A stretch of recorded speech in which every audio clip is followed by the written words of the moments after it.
आप देख रहे हैं पूर्णिया 10 न्यूज।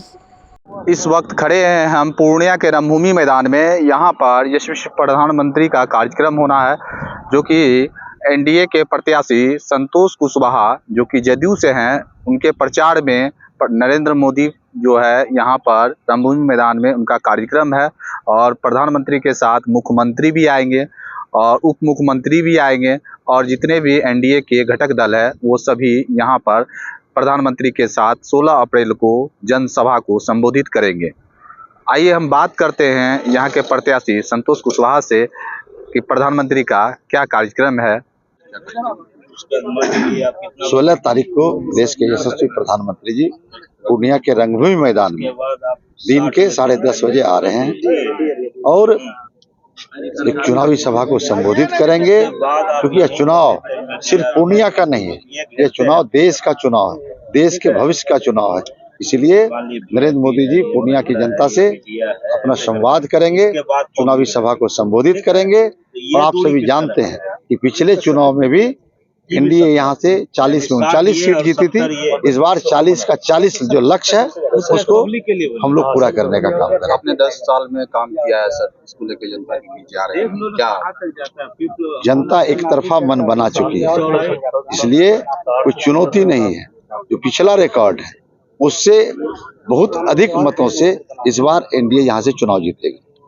कार्यक्रम 16 तारीख को माननीय प्रधानमंत्री जी इसी रंगभूमि मैदान में आएंगे और लोगों से संवाद करेंगे।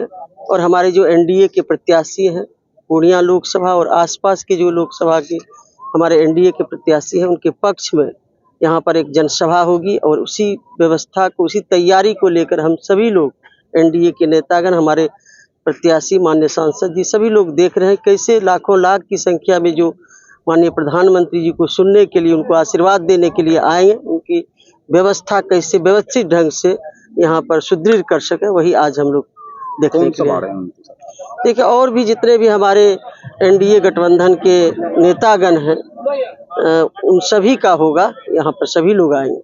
माननीय मुख्यमंत्री जी तो आएंगे ही, और भी जितने भी हमारे घटक दल के माननीय वरिष्ठ जो शीर्ष नेतृत्व है वो सभी लोग आएंगे। प्रधानमंत्री का क्या कार्यक्रम? नहीं, प्रधानमंत्री जी 16 तारीख को सुबह 10:30 बजे रंगभूमि मैदान में आ रहे हैं और मोदी जी की गारंटी पर ही सबको भरोसा है। और जो पूर्णिया में तूफान चल रहा है नरेंद्र मोदी जी के पक्ष में, और जब नरेंद्र मोदी जी खुद आएंगे तो वह आंधी का रूप धारण कर लेगा। यहाँ मोदी जी के पक्ष में वातावरण बना हुआ है, तूफान चल रहा है, आंधी बह रही है। और सामने जो प्रत्याशी है, पूरे बिहार में जंगल राज चल रहा था और पूर्णिया में महाजंगल राज उस समय चल रहा था जब यहाँ से सांसद थे।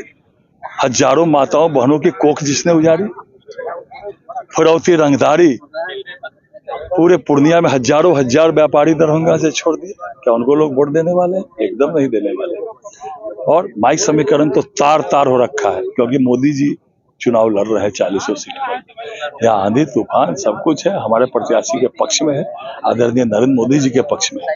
क्या लग रहा है इस बार मोदी है ही, जहाँ स्वयं देश के यशस्वी प्रधानमंत्री आने वाले हैं, उनके गारंटी पर लोगों को भरोसा है। वो खुद जब यहाँ के बोलने वाले हैं तो पूरा पूर्णिया उस दिन यहाँ फील्ड में रंगभूमि मैदान में रहने वाला है। कितने लोग आएंगे? जितने लोग रंगभूमि मैदान में आने वाले हैं उससे ज्यादा बाहर रहने वाले हैं।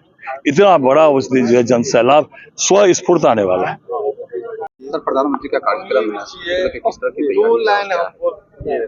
देखिए, तैयारी तो संगठन और पार्टी एनडीए परिवार तो कर रहा है, लेकिन उससे बड़ी तैयारी यहाँ की जनता कर रही है अपने प्रधानमंत्री से मिलने के लिए, अपने यशस्वी प्रधानमंत्री जी के मिलने के लिए। जब से ये कल खबर आई है, और ये खबर जो है सोशल मीडिया और आप जैसे इलेक्ट्रॉनिक मीडिया, प्रिंट मीडिया के बंधु से जब से उनको जानकारी मिली है, जनता इसमें उत्साहित है उनसे मिलने के लिए। आप देखेंगे कि पूर्णिया की पावन धरती में ये ऐतिहासिक रंगभूमि मैदान जो है वो प्रधानमंत्री जी के इंतजार में कोई भी कोना ऐसा नहीं होगा जो कोना खाली नजर आएगा। वहाँ सिर्फ मोदी मोदी मोदी के लहर गूंजेगा। ये विपक्ष का कहना है कि यहाँ इस बार पूर्णिया मोदी लहर। विपक्ष तो अपनी गठबंधन नहीं बचा पा रहा है, अपनी सीट नहीं बचा पा रहा है, अपना प्रत्याशी नहीं बचा पा रहा है। दोनों एक दूसरे से लड़ रहे हैं, अपने ईगो की लड़ाई लड़ रहे हैं, और वो भी जंगल राज कायम करने की लड़ाई लड़ रहे हैं।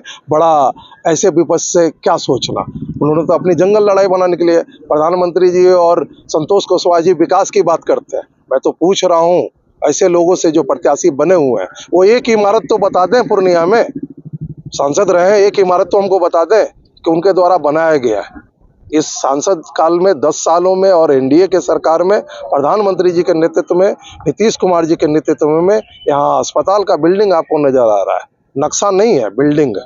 आपको नजर आ रहा होगा यहाँ इंजीनियरिंग कॉलेज, नक्शा नहीं है, बिल्डिंग है।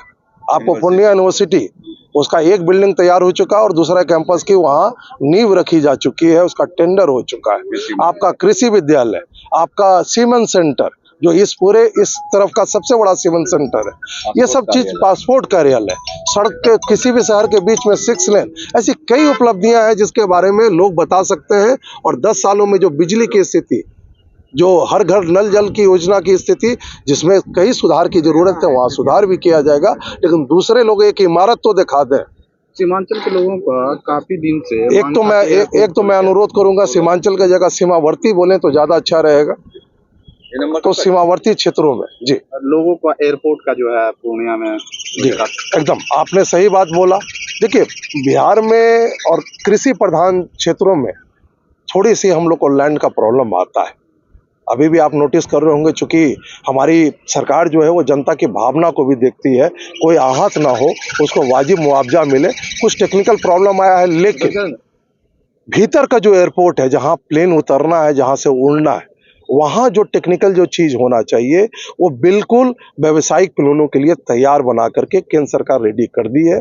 स्थानीय जो मुद्दा है, जिसमें 52 एकड़ जो क्षमा करेंगे लैंड मिल चुका है, 15 एकड़ का प्रोसेसन चालू हो चुका है। सड़क को लेकर के थोड़ा विषय है, क्योंकि आप भी जान रहे हैं कि कृषि प्रधान क्षेत्र है, छोटे छोटे जोत वाले किसान हैं, हमको उसके बारे में भी सोचना होगा। इसको लेकर के थोड़ा पूर्णिया विलम्ब हो रहा है, लेकिन जब पूर्णिया आएगा तो जैसे आप देख रहे हैं 6 लेन जब बना, जैसे बाईपास बना, तो किसी शहरों में ऐसा बाईपास नहीं बना है। जब ये पूरी तरीके से तैयार हो जाएगा तो लोग महसूस करेंगे कि विकास कैसा होता है। और विकास कुछ दिनों का नहीं होता है, लंबे सोच के लिए होता है। आने वाला 10 साल 15 साल की सोच होती है। ये सोच लेकर के आएगी। 2025 में हम लोग को शुभ संदेश मिलेगा। प्रधानमंत्री जी जो कहा है कि मोदी ही गारंटी है, शिलान्यास उन्होंने किया है, उद्घाटन वही करेंगे। क्या लग रहा है प्रधानमंत्री आने के बाद यहाँ मोदी लहर काम करेगा? ये तो आप बताएंगे, ये तो यहाँ की जनता बताएगी। जब उस दिन भीड़ जब आप देखेंगे, जब लोगों से आप मिलेंगे, और जो मोदी की जो भाव आप देखेंगे, उनके मन में जो अपने परिवार के प्रति, जैसे मोदी जी को उस परिवार को अपना समझते हैं, उसी तरीके से वो भी अपने प्रधान सेवक को अपना माता पिता, कोई भाई, कोई बेटा, कोई दोस्त, कोई मित्र, ये जो समझता है, जब वो भाव को देखेंगे तो आप ये समझेंगे कि प्रधानमंत्री जी क्या सोचते हैं, प्रधानमंत्री जी क्या करते हैं। ये उनके आंखों से सुनाई देगा, उनकी आवाजों से सुनाई देगा। कार्यक्रम प्रधानमंत्री जी, माननीय देश के यशस्वी प्रधानमंत्री जो आज विश्व के नेता हैं, श्रद्धेय नरेंद्र मोदी जी का आगमन हो रहा है। यह हम सभी कार्यकर्ताओं के लिए, समस्त पुण्यवासियों के लिए बड़ा हर्ष का विषय है कि हमारे माननीय प्रधानमंत्री जी रणभूमि के इस ऐतिहासिक मैदान में आएंगे और एनडीए प्रत्याशी के पक्ष में, जो हमारे सांसद हैं माननीय सांसद संतोष कुमार, उनके पक्ष में, और बिहार को आगे ले जाने के लिए, देश को आगे ले जाने के लिए जो संकल्प है और जो माननीय प्रधानमंत्री जी का विजन है कि 2047 तक भारत को विकसित राष्ट्र बनाना है, यह अभियान रुकना नहीं चाहिए। इसके कारण वो अपने संकल्प को पूरे, आज देखे होंगे आप, उत्तर से लेकर दक्षिण तक, दक्षिण में भी आप देखिए कि जिस तेजी गति से माननीय प्रधानमंत्री जी को लोग सुन रहे हैं, लोग अपना आशीर्वाद दे रहे हैं, तो यह बहुत ही अभूतपूर्व है। और निश्चित रूप से जो संकल्प है अब की बार 400 पार, फिर एक बार मोदी सरकार, यह तय है। और इसी के निमित्त हमारे माननीय प्रधानमंत्री जी 16 तारीख को पूर्णिया के रणभूमि मैदान में आ रहे हैं। पूर्णिया के तमाम जनता से, आम आवाम से हम लोग आग्रह करते हैं, विनयपूर्वक आग्रह करते हैं कि आप सभी आएँ और हमारे देश के यशस्वी प्रधानमंत्री श्रद्धेय नरेंद्र मोदी जी को अवश्य सुनें।